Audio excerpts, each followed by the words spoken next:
Tonight, new Israeli strikes in Rafah as Hamas says it has accepted a ceasefire proposal.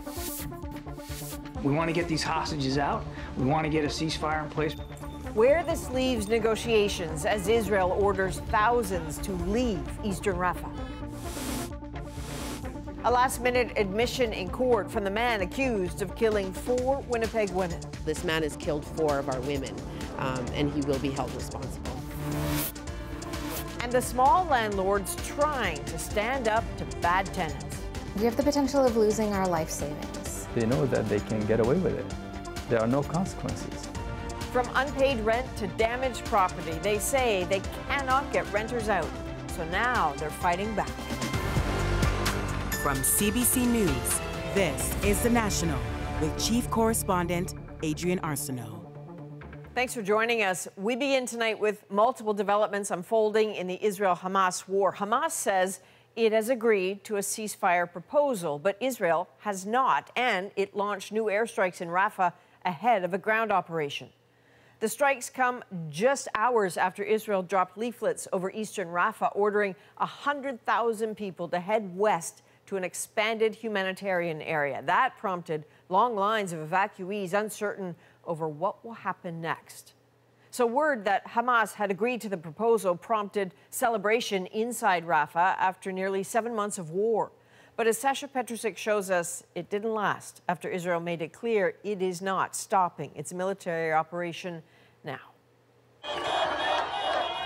Rare scenes of joy in Gaza Monday as news spread that Hamas accepted a proposed ceasefire deal mediated by Egypt and Qatar in exchange for its release of Israeli hostages. Thank God, after months of suffering, a real truce, this woman says. But Israel says it has not agreed to the proposal. After meeting his war cabinet, Prime Minister Benjamin Netanyahu says the deal accepted by Hamas is a softened version proposed by Egypt, far from Israel's necessary demands. He says a new negotiating team will continue talks, but military operations will continue. As he signaled at Sunday's Holocaust Memorial, I say to the leaders of the world, no amount of pressure will stop Israel from defending itself. Or from targeting Gaza. At least 20 Palestinians have been killed in ongoing airstrikes in Rafah, says Gaza's health ministry. Israel's told more than 100,000 people in the east of the city to move to a narrow humanitarian strip up against the seacoast. We are dismantling our tent for the 4th time, this man says. God knows where we will end up now. Washington is scrambling too. I mean, my goodness, folks, I don't know that it gets any more sensitive than right now. As the U.S. tries to keep ceasefire talks on the rails by involving Arab leaders. A ceasefire is absolutely achievable. President Joe Biden wants to keep Netanyahu from a full-scale ground invasion of Rafah, stressing U.S. opposition in a phone call. While in Israel, pressure on Netanyahu to accept a diplomatic solution is growing as well, with families of hostages flooding the streets of Tel Aviv once again. So, Sasha, it certainly seems like these negotiations will continue. Can you give us a broad sense of how far apart the parties are? Well, there seems to be a real chasm over one particular issue, which is how long should the ceasefire last? Hamas says that the deal it accepted today would see it basically be permanent, and Israeli troops would pull out when the hostages were released and would stop the blockade of the territory. As far as Israel's concerned, it sees the ceasefire, the truce, lasting just long enough for the hostages to get out, but not so long that its military options are limited after that. And in terms of fighting, Netanyahu's already said that that will continue whether there's a deal or not. All right, Sasha Petrusik, we will be talking again. After weeks of protests and counter-protests over the war, Columbia University in New York now says it's canceling its main commencement ceremony. Just crazy that they've been emphasizing this communication, this daily comms, but then we didn't receive anything. It's a bittersweet ending. Columbia is blaming security concerns, but it says it will still hold smaller graduation ceremonies. Last week, the school called in police to clear pro-Palestinian protesters, leading to more than 100 arrests. Columbia also asked the NYPD to remain on campus until May 17th. As Jews around the world are marking Holocaust Remembrance Day, there is concern here in Canada that anti-Semitism is on the rise. Aaron Collins now with the warnings and the calls for action. It's a somber day on the Jewish calendar, remembering the 6 million Jews killed during the Holocaust, a loss that still reverberates here in Canada, too. We need to make sure that everyone is telling the stories of the Holocaust and making sure that on this day and every day, we recommit ourselves to never again. Still, anti-Semitism is on the rise, according to this Jewish human rights organization. B'nai B'rith says incidents self-reported to them doubled in 2023. Jews from coast to coast, after being subjected to dehumanizing levels of hate over the course of the previous year, have been left feeling ostracized and abandoned. It says that rise is fueled in part by Israel's conflict with Hamas. In October, a Hamas-led attack killed more than 1,200 people in Israel. That country's response has been fierce. The Hamas-run health ministry in Gaza says more than 30,000 Palestinians have been killed since the conflict began. That human toll sparking protests and anti-Semitic behavior like this attack on a Montreal synagogue, a worrying trend for those that survived the Holocaust. And it seems to get worse with time, and that is very concerning to me. Self-reported incidents of Islamophobia in Canada have dramatically increased too. We're seeing it across the country, and there's so much more that we need to do to better protect our places of worship and also minorities across Canada. This hate crimes researcher says education and awareness about rising hate key to reversing the trend. More work needs to be done in terms of how do we support communities that are impacted by hate. And I think that's an ongoing dialogue that unfortunately doesn't have an end in sight right now. The end of the war in Gaza also difficult to see, an end that could be a first step towards curbing the rise of hate here in Canada. Aaron Collins, CBC News, Calgary. A dramatic turn tonight in the trial of a Winnipeg man accused of murdering 4 women. Jeremy Skibicki now admits he killed them. Cam McIntosh now with how this revelation will affect the trial. Melissa Robinson calls it one step closer to justice. We're super ecstatic. Jeremy Skibicki now admits to killing her cousin Morgan Harris, along with 2 other Indigenous women, Mercedes Myron, Rebecca Contois, and a 4th unidentified victim given the name Buffalo Woman, who police say wore this jacket with a fur hood. This man has killed 4 of our women, and he will be held responsible.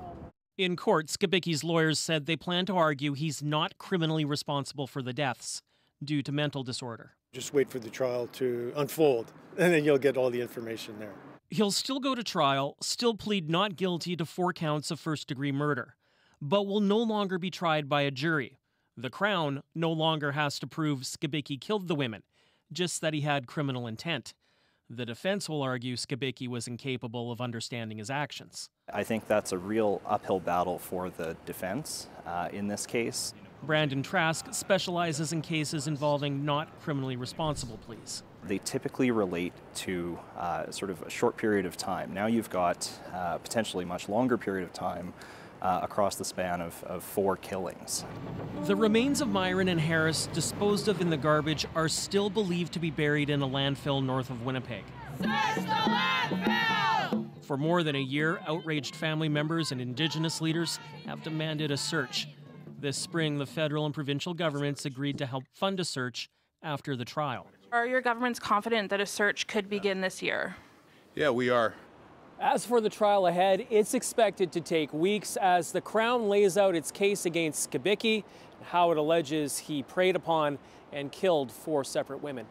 Cameron McIntosh, CBC News, Winnipeg. The federal government is introducing new legislation to combat foreign interference. And if it passes, it will create a new registry and give new powers to Canada's spy agency. Catherine Cullen takes us through the bill and the reaction. It's an effort to crack down on foreign meddling. a bill which would give Canada new, modern tools to combat foreign interference. That issue has been a political headache for the government and a personal one for other Canadians. Gloria Fung says she has faced death threats for speaking out against the Chinese government. I have also been constantly warned by anonymous caller not to interfere with the Hong Kong or China issues, even though I'm now a proud Canadian. She's among those who have pushed for a foreign influence registry. With this registry, we hope that we can change these circumstances and putting a heavy cost to foreign interference. Indeed, all the federal parties have called for one.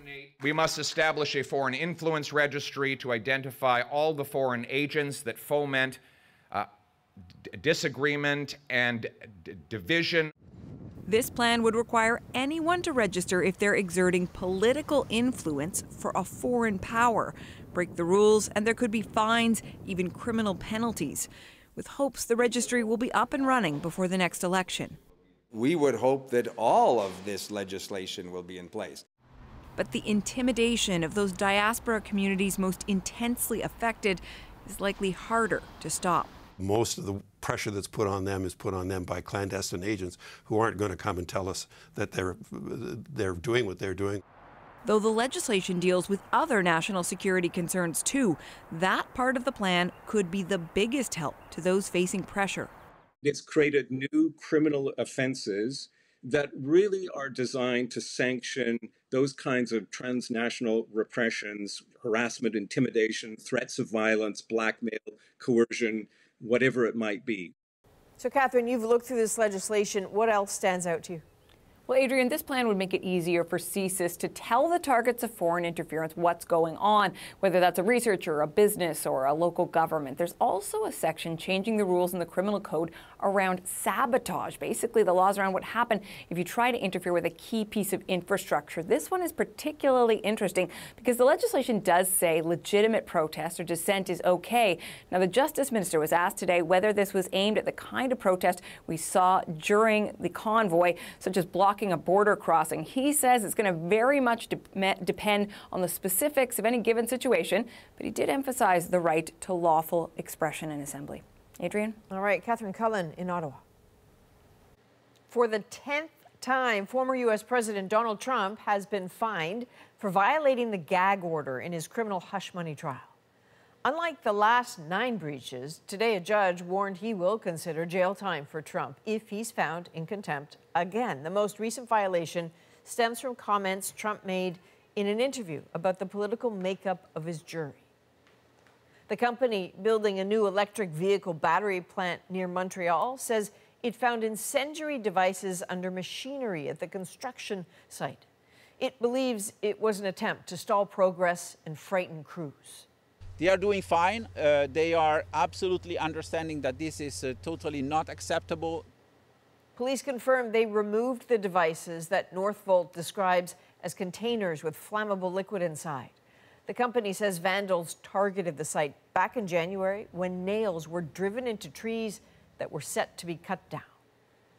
Well, Lululemon is under investigation by Canada's competition watchdog following a complaint by a British Columbia environmental group. Paula Duhacek on what's behind the allegations of greenwashing. We are Lululemon. Be planet. This parody ad takes aim at Lululemon's own marketing copy. Since 2020, the company has told customers its products contribute to a healthy planet, but environmental group Stand.Earth disagrees. They create massive amounts of climate pollution, making most of what they sell from products made from fossil fuels in factories burning coal and methane gas, shipped to market using heavy crude oil in tankers.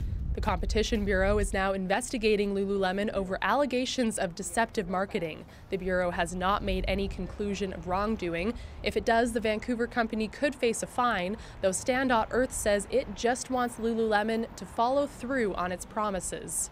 Where they say, we're going to commit to the following things to finally make the branding that we say true. And we are open to working out a win-win solution for them to do that.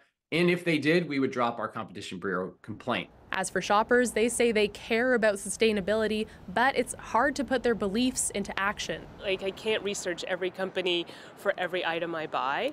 Companies are pretty much just allowed to say whatever, so it's hard to even know which ones to shop at now. It can be a very blurry and confusing issue for consumers.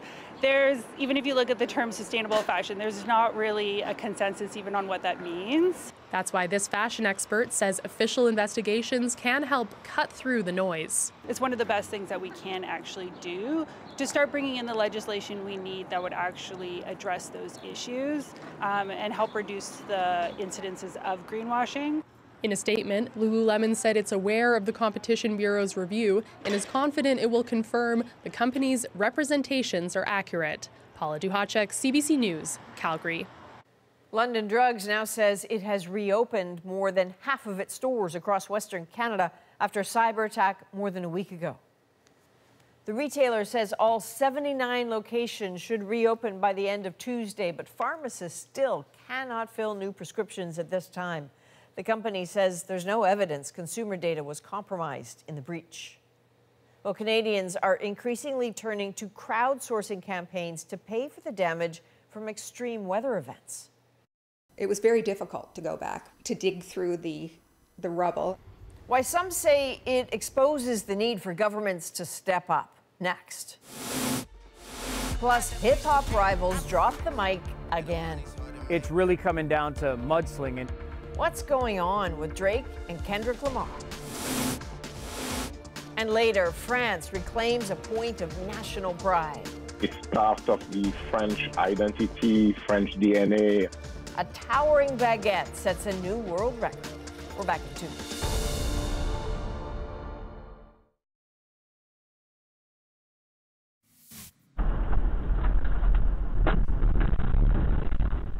So you're looking at new video of a tornado destroying a manufacturing plant in Lincoln, Nebraska. Local media reports say there were dozens of workers inside the plant at the time. They all survived. That twister was one of several that unleashed destruction across multiple states late last month. Well, when it comes to severe weather events, new figures show Canadians are increasingly turning to crowdfunding to cover losses. Ben Shingler shows us how federal funding and insurance coverage isn't always enough. In last summer's wildfires near Halifax, some families lost nearly everything. It was very difficult to go back, to dig through the rubble. Steps to nowhere. For Maureen McGee, this is all that was left. Now the house is almost rebuilt with the help of insurance, but the family turned to the crowdfunding site GoFundMe to cover unexpected costs. Things as simple as gas and takeout food and going to get some clothing. Over the past 5 years, it's been around a 34% year-over-year average increase in these kind of campaigns. New data from GoFundMe says these campaigns raised more than $24 million since 2019, a drop in the bucket compared to the fuller cost of these disasters.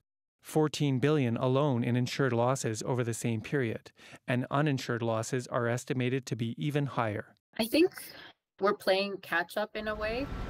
Experts say the growing reliance on crowdfunding shows gaps in how governments and individuals prepare for natural disasters. What we need to know and understand is that our most vulnerable population are at highest risk of all these climate perils. They told me basically when I phoned, they said there's no coverage, don't bother putting a claim in. This school bus driver lives on a floodplain. She turned to crowdfunding after her Alberta home was flooded. Your home is your safe place, and when something like this happens, it does really shake you to the core. But she didn't get close to the goal of $25,000, and nearly a year later is still trying to repair her home. As the frequency and cost of climate-related disasters increase across Canada, the federal government says it's examining how it distributes disaster relief money to provinces. Ben Shingler, CBC News, Montreal. It seems that discarded fishing equipment is a major source of ocean pollution. Trying to clean it up takes local planning and federal funding, but this year, the planners are still waiting for the money.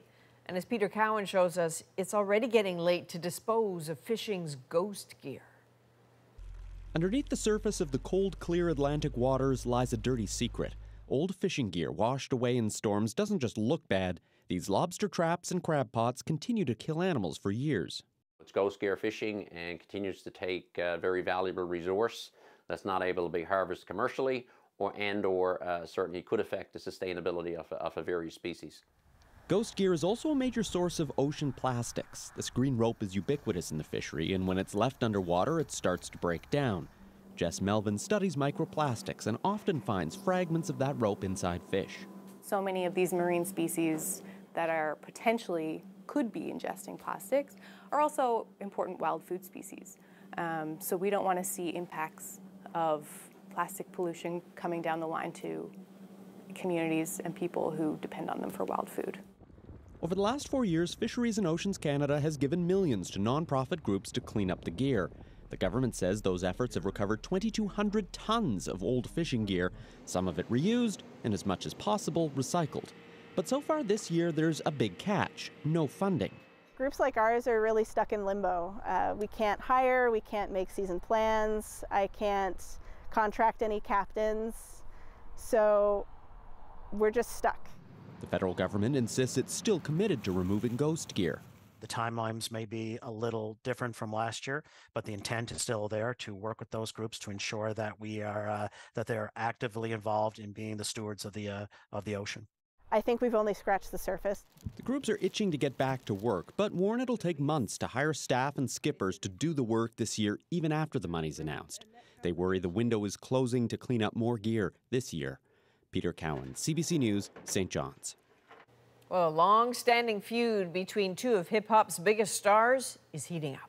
It's about the excitement and the audience and their enjoyment and the spectacle of it. What is driving the beef between Drake and Kendrick Lamar? Plus, landlords stuck with nightmare tenants and limited options to get them out. They know that they can get away with it. There are no consequences. But some say the crisis is also hitting tenants. The vast majority of tenants are law-abiding, they pay their rent on time. Joanna Remiliotis on what some are calling a broken system. The National breaks down the stories shaping our world. Next.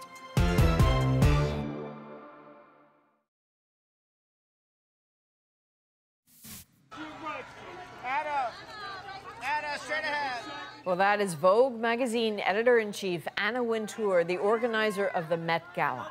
The annual fundraiser in New York City kicked off with celebrities on the red carpet showing off their take on this year's theme, Garden of Time, in celebration of a new exhibition at the Met. Okay, so now to a much different spectacle involving two of the biggest names in rap music. The long simmering feud between Drake and Kendrick Lamar took a turn over the weekend. Eli Glasner now with the diss tracks captivating fans. Let me hear you say OV-ho. It's the battle of the two hip-hop heavyweights you can dance to. My left stroke just went viral.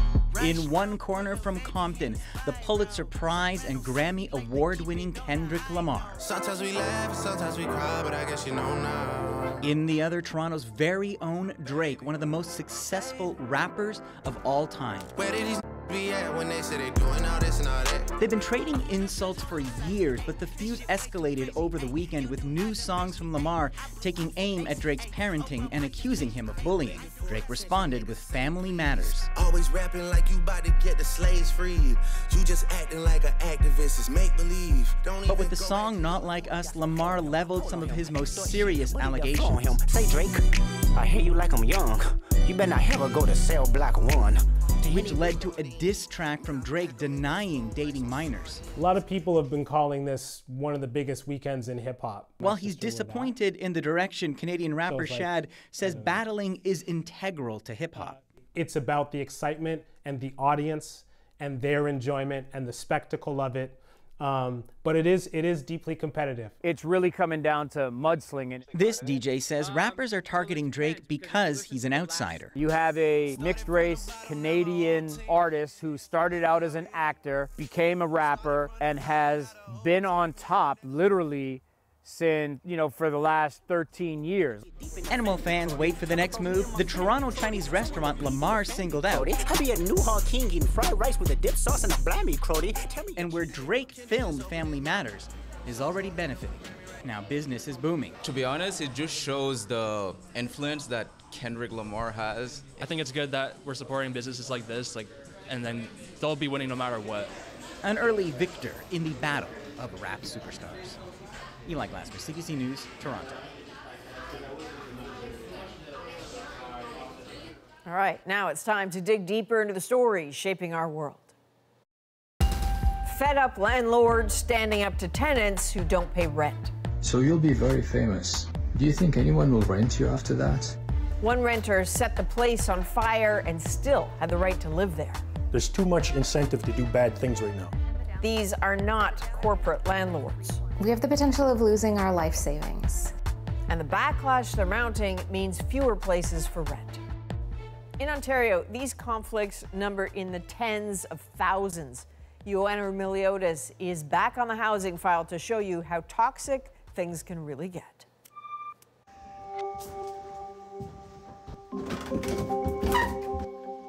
This video shows the aftermath of a basement fire deliberately set by tenants who had stopped paying rent. Fire started right here. It started burning out through these windows, up into the siding, and continuing up through the house. Down here was pretty much destroyed. Kevin Costain says it took more than a year to repair the damage to his property in Oshawa, Ontario. It had spread to the entire house. The tenant was put up in a hotel by the Red Cross, and then the son was arrested for arson. But still, even then, January 28th, I didn't get an eviction until August 15th. Costain tried to kick his tenant out months before the fire because he wasn't paying his rent. It took 16 months to get an eviction order. By then, his tenant owed $26,000 in rent and had destroyed his house. So until that point, when you finally got the eviction, he still had rights here as a tenant, even after setting fire to it. That's right. He had what they call possession of the property. And so he would continue terrorizing me by sending emails, telling me how he wanted the house painted. Terrorize you? Is that how you feel? Yeah, absolutely. The fire was shooting out almost like a torch out. Costain's case is extreme, but he's not the only small landlord calling out bad tenants and the system that allows them to get away with it. There's a lot of tension now between landlords and tenants. The system shouldn't put people in desperate situations. And, like many others, he's fighting for change. So I have a tenant who hasn't paid rent since March 2023. Today is March 2024. Nazar Ajili's latest TikTok starts with the facts, moves to the shaming, and he's abusing the system, and wraps with a warning. Do you know there are websites these days the landlord can use to report you to the credit bureau, bad tenants list? So you'll be very famous. Do you think anyone will rent you after that? Ajili is a small landlord in Mississauga, Ontario, and he's on a public tear. Be smart. Pay your rent. When you made that video, what was going through your mind? Frustration. Very, very tired of waiting. My mortgage payments almost doubled. My insurance increased by 30%. The bank will not wait for me to make the mortgage payments. I must make all my payments on time while I'm not getting paid my rent. We have no choice but to wait. Ajili is a realtor and says many of his clients are in the same boat. Unfortunately, there is nothing. His tenant owes more than $14,000 in rent. Ajili applied for an eviction order at Ontario's Landlord and Tenant Board last June, but his tenant hasn't budged. This delay at the Landlord and Tenant Board has created what's called professional tenants. By the time the landlord files with the Landlord and Tenant Board and gets to the hearing date, they already lived there for over a year rent-free. Why? Because they know that they can get away with it. There are no consequences. Ajili is hardly alone. More than half the cases before the Landlord and Tenant Board are from landlords for rent owing. The latest numbers aren't in yet, but between 2022 and 2023, there are more than 37,000 applications to evict tenants for non-payment of rent. The board says wait times are improving while it works through a backlog of more than 53,000 cases with the help of 75 new staff members, and says landlords who are trying to evict tenants who aren't paying their rent are now getting a hearing date within 4 months. But as we found out, a hearing date can often change. Well, I got hundreds of comments on the video. Ajili did get a hearing date last October, but it got postponed. I got private messages from people offering help. His recent post unleashed a lot of outrage and even some shady offers of help. I will just wait for him outside until he opens the door, and then I'll change the lock and beat him up and take care of this for him. Beat him up, wow. Yeah. Look at this. We can just send our Uncle Tony to take care of this. Who's Uncle Tony? Probably he's just making a reference to a mafia guy or something. So we are at this point now. That's why I'm saying it's very scary. Ajili says he won't resort to hiring any thugs, but he and many small landlords are taking matters into their own hands. Some are reporting non-paying tenants to credit bureaus, others creating bad tenant lists online. Thousands are also uploading eviction orders on a new website to publicize a tenant's track history. And tens of thousands have signed a petition to automatically evict non-paying tenants without a hearing.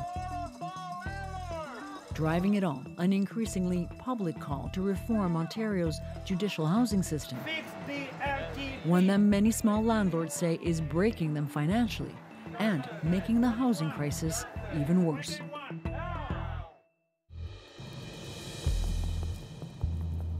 I'm exhausted all the time. I never realized what this level of chronic stress does to you. This is the place? This is the place. Yep, there's 2 units. There's the upstairs unit and the downstairs unit. So the downstairs unit is the one that's vacant right now. Despite the demand out there, Lorinda Seward's duplex property in Peterborough, Ontario is half empty. So this is the half that we're Airbnb-ing currently. Her downstairs tenants, a family with young children, left last fall, scared off after the upper tenant was arrested for attacking a roommate with a tire iron. Police had been called upstairs nearly a dozen times before that. And you've left this vacant because you just don't have the stomach for another tenant? I don't have the stomach for another tenant, but also I don't feel it's right to have another tenant down here when we're not sure what's going on with the tenant upstairs. That tenant, she says, had often been late with her rent, then after her arrest, stopped paying rent altogether. Seward applied for an eviction order 7 months ago. She is holding my house hostage. What's the worst part? The worst part is I was a single mom for a lot of years, and I have 2 kids, one of whom has special needs. I fought tooth and nail to hold on to this house, and I did it, and I might lose it. So I just have kept a running timeline of things. With no rent coming in, Seward is borrowing money to pay the mortgage and other costs. I updated it March 22nd. We have 3.5 months left of expenses in our line of credit. And then what? I don't know. She's also making a relentless appeal to several politicians, the premier and the media, literally begging for help. Why do you think it's important to put this story out publicly? Because I want to really change the narrative about what a landlord looks like. I'm not a corporate landlord. I am a progressive leftist. I think that people should be housed. I think that, I'm grateful to live in a country where we pay taxes so that people can be housed. I'd happily pay more taxes so that people can be housed. What I don't understand is why I, Lorinda personally, should be responsible to house people for free. We have the potential of losing our life savings. The stakes are high for small landlords who rely on rent to help cover their costs. According to Statistics Canada, there are nearly 1 million multiple property owners in Ontario. The majority are homeowners with one investment property. Collectively, they provide more than 30% of housing in Ontario, but many of them are getting out of the long-term rental business, shrinking the housing supply even more.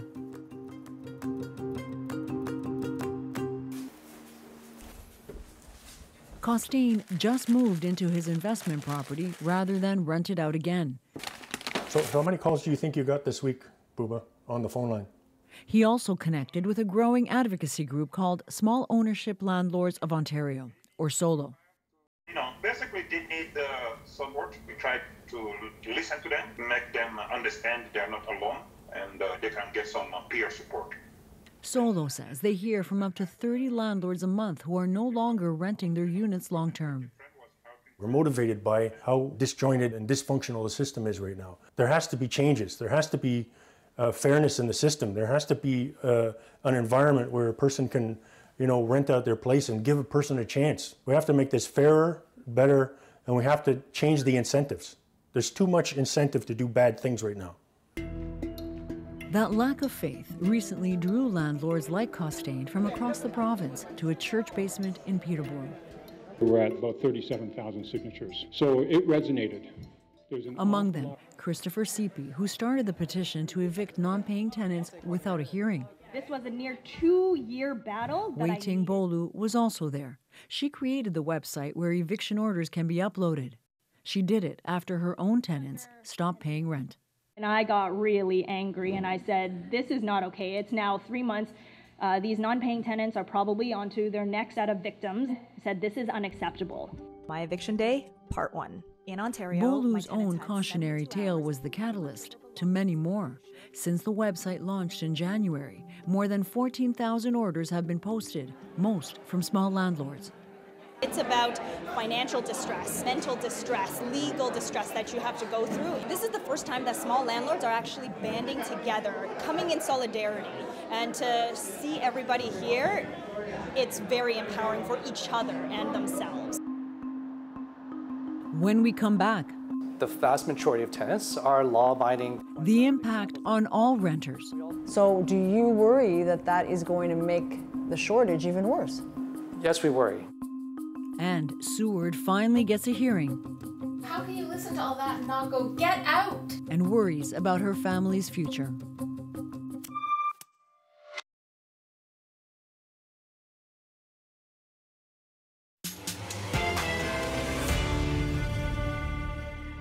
Back to those costly standoffs. Tenants who won't pay, owners pushed to the brink. And we could lose it all. Right in the middle of a housing crisis, landlords say they're pulling out. The moment I get my key, I'll list it for sale immediately. Here's Joanna Remiliotis to show us why so many can end up losing when the system fails to enforce the rules.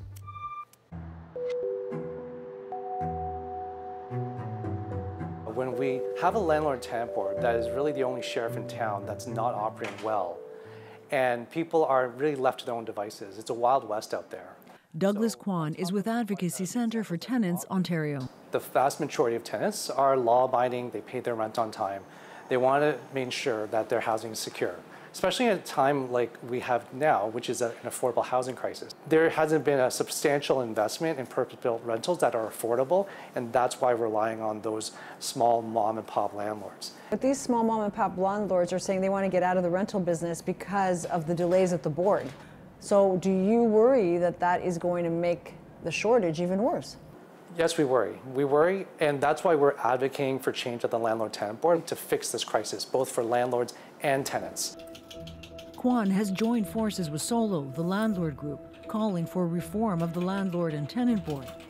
Starting, he says, with resuming in-person services, pointing out that more staff is not the solution.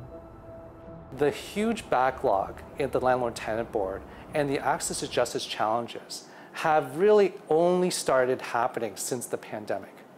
For over 20 years prior to that, the landlord-tenant board functioned fairly well, hearing 80,000 applications per year with up to 50 adjudicators. Right now, the landlord-tenant board is trying to manage 80,000 applications with 153 adjudicators. So something's not adding up. It's not adding up because what tenants and landlords are finding is that moving to a virtual format is inefficient. It's not just delays, it's access to justice. And it only takes a stroke of a pen to reopen all of those offices.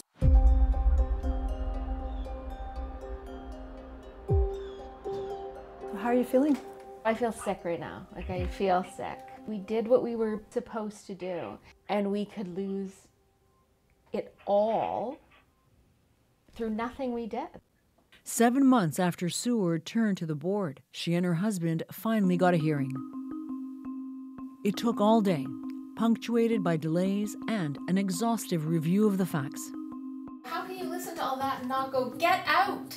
But her tenant made a case to the board to stay, promising to stick to a payment plan and to stay out of trouble with the law. I don't understand how someone listens to this and still is entertaining a payment plan. How do you make an order not to be violent? I don't get it. It could take up to a month before Seward finds out if she gets an eviction order. Hi everybody, thank you for coming today. This is our third seminar. As for Ajit, he finally got a hearing and an eviction order. It took nearly a year. During a recent client seminar, he spoke of investment risks. Nobody was expecting the change in the mortgage rate. Including the ones many landlords don't see coming. We budgeted for all that, but nobody was budgeting for a tenant who doesn't pay rent. Do you regret your investment now? Oh yeah, absolutely. That was my biggest mistake. The moment I'll get my key, I'll list it for sale immediately, and I'll never do it again. You'll never buy another property? Although I'm in the real estate business, yeah. And this is my bread and butter, and I sell homes every day, I will never advise people to buy a house and rent it out in Ontario. Costain is on the other side of his ordeal, but he also says he can't be a landlord again. I should want to maybe do an upgrade and maybe turn this into 2 properties and have 2 rentals on the market. I should want to provide for the housing crisis because it's pretty bad, you know, but I can't. I can't bring myself to face that again. The thought of somebody else so perfectly willing to destroy my life would have the ability to do so is pretty scary.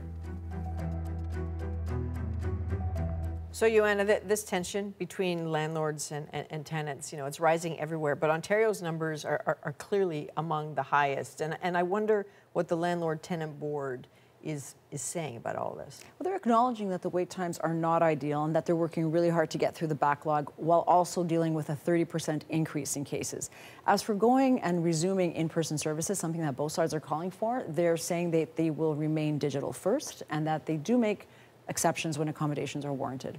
Okay, there's some logic in that when you think about it on paper, but what are the critics saying about that approach, the tenants in particular? Well, Doug Kwan, who's in the story, talks about the fact that pre-pandemic, when things were in person, up to a third of the cases would be resolved in the hallway before people actually got into the hearing room because they would sort it out face-to-face. Duty counsel would be around to help if they had any questions or even how to fill out a form properly. And we saw it firsthand when we were shooting exteriors of the LTV last week. Several people went up to the door and tried to go inside. And they're locked. And they're locked. And there's signs saying no in-person services. And one woman told us her first language is not English, and she said she was having a hard time figuring out the website and had come to ask somebody for help.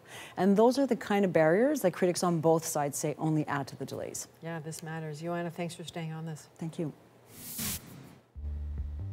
Coming up, a loaf of bread longer than a football field. We're talking, I don't know, probably 200-300 pounds of dough, if not more. Reclaiming the bragging rights for the longest baguette, next in our moment.